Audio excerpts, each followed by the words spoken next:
mag-secret file ay ilike mo muna ang video na to at mag-subscribe na sa aming YouTube channel. Don't forget to click the notification bell para hindi ka nahuhuli sa latest episode ng DJ Rocky's Secret Files.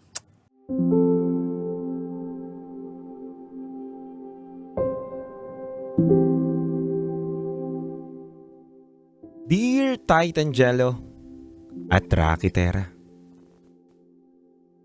4 months na po akong araw-araw nakikinig sa inyo ng dire-diretso.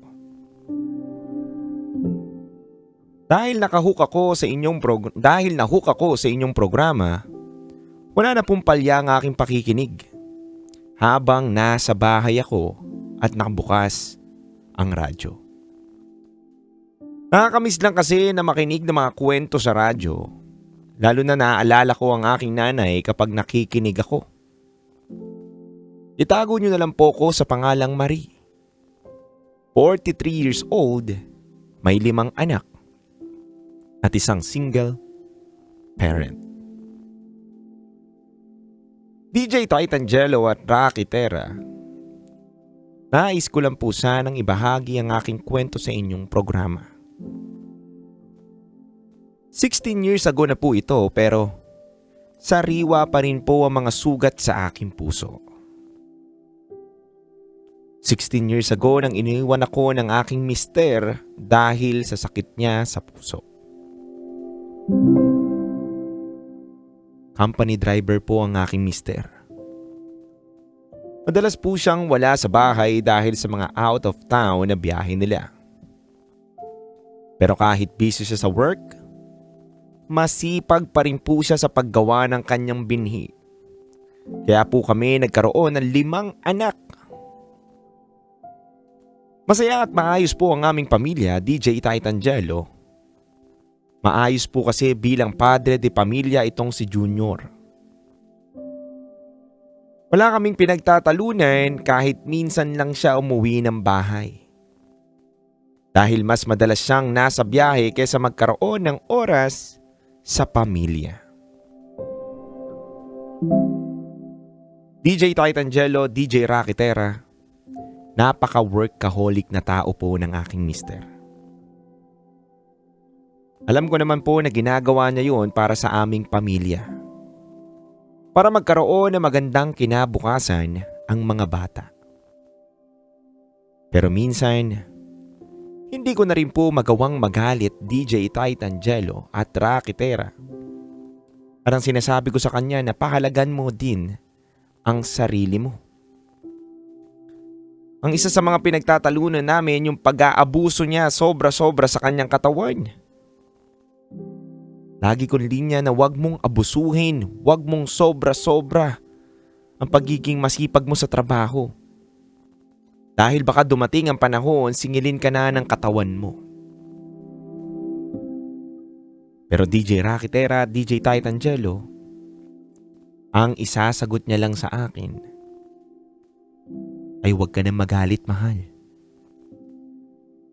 Mahal ko kayo kaya ako ginagawa ito. Sana maunawaan mo ako. Ayoko naman kasi na pagtrabahuhin pa kita. Gusto ko nabantayan mo na lang ang mga bata. DJ Titangelo at Rakitera, paano natin masasabi na pagmamahal ang pag-aabuso sa katawan kung sa maagang panahon naman pwede siyang kuwain ng may kapal? Pinahinto niya ako ng trabaho noon, DJ Titan at DJ Rocky, dahil gusto niya nga maalagaan ang mga bata.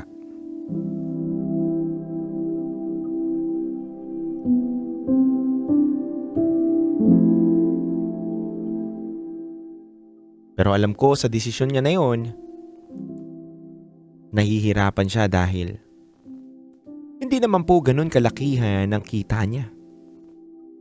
Ang tanging nagiging side racket niya lang ay yung pagtitinda ng kung ano-ano sa kanilang opisina. DJ Titangelo, DJ Rakitera. Araw ng Pebrero, Gis. 4 na araw po bago ang kanyang kaarawan. Pinatawag po siya ng kanyang amo upang ipagmaneho ang isa sa mga boss nila sa kumpanya. Biyahing Tarlac po sila nung araw na yun. Maaga pong nag-ayos ang aking asawa ng kanyang mga gamit dahil sila po ay babiyahe ng madaling araw pa lamang. Tandang-tanda ko, DJ Tight Angelo at DJ Rocky Terra, ang mga huling sinabi sa akin ng asawa ko bago siya umalis. Isa sa mga hindi ko malilimutan na sinabi niya sa akin, mahal na mahal niya daw po ako. Salamat daw dahil sa malawak na pangunawa at pagmamahal ko sa kanya. Sabi niya pa po sa akin na mag-iingat daw kami.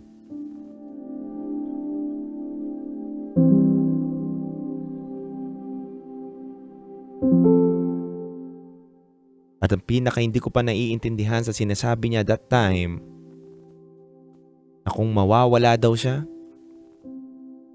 wag ko daw kalimutan umibig ulit. Basta ang mamahalin ko daw, yung taong mamahalin din daw ako. At gusto niya daw na makita ako na magiging masaya kung mawawala man daw siya. Dapat daw yung totoo at aalagaan daw yung pinakamamahal niyang asawa, yung hahanapin kong lalaki. Kung oras man daw na mawala siya. DJ Tight Angelo at DJ Rocky Terra. Madaling araw.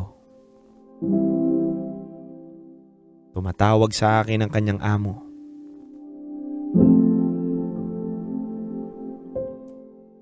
Pagsagot ko, ang tanging sinabi ay, nasa ospital daw si Junior o si Marco dahil bigla na lang daw itong nahirapan huminga at napahawak daw sa dibdib pagkatapos nilang kumain at mag-stop over. Ang huling sinabi daw ng aking mahal na asawa ay ang sakit daw ng dibdib niya. Ang bigat daw. Kaya agad-agad daw niyang sinugod ito sa ospital. Pero DJ Tight Angelo at DJ Rocky Terra, pagdating ko po sa ospital, wala na pong buhay ang pinakamamahal kong asawa. Sobrang sakit po sa akin dahil madami pa po kaming plano at ang babata pa po ng anak namin.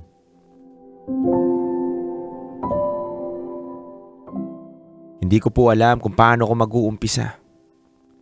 Paano ko po papalakihin ang mga anak ko?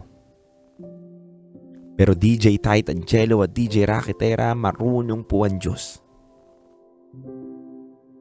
Dahil hindi niya po ako pinabayaan na maiayos pa rin ang buhay naming pamilya.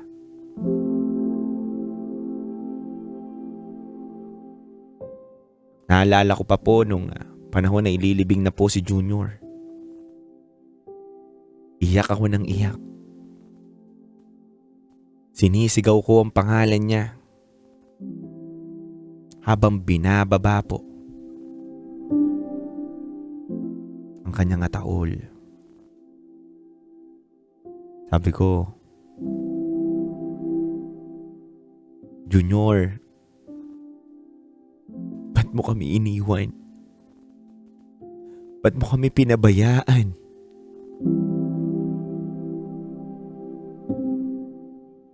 Sana kahit wala ka na sa piling namin,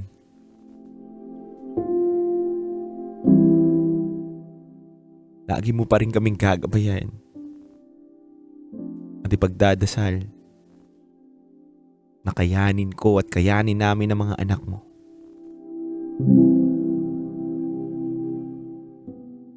dahil hindi ko alam kung paano ako mag-uumpisa.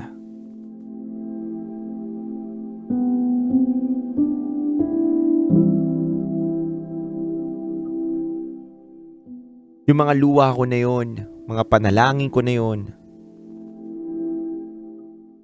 yung panahon na sinisigaw ko yon, doon sa libing ng aking mahal na asawa.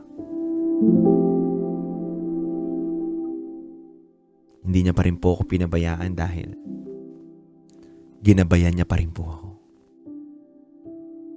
Alam ko po at ramdam ko pa rin po na nakagabay siya sa aming pamilya dahil ngayon po, nakapagtapos na po ng kolehiyo ang aking 2 anak na kambal. Kapangalan din po sila ng tatay nila. Hindi po nalalayo sa pagiging Junior Marco. DJ Titangelo at DJ Raketera.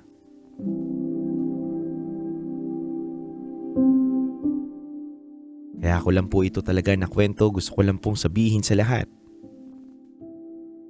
Sa lahat ng mga nagmamahal na padre de pamilya, naingatan nyo din ang inyong katawan.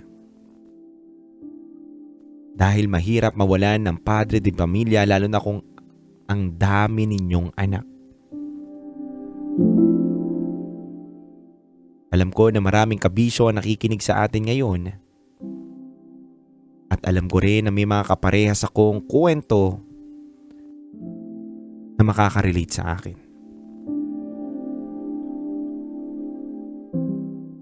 Tanging masasabi ko lang kabisyo, patuloy lang tayo laging lumaban at manalangin.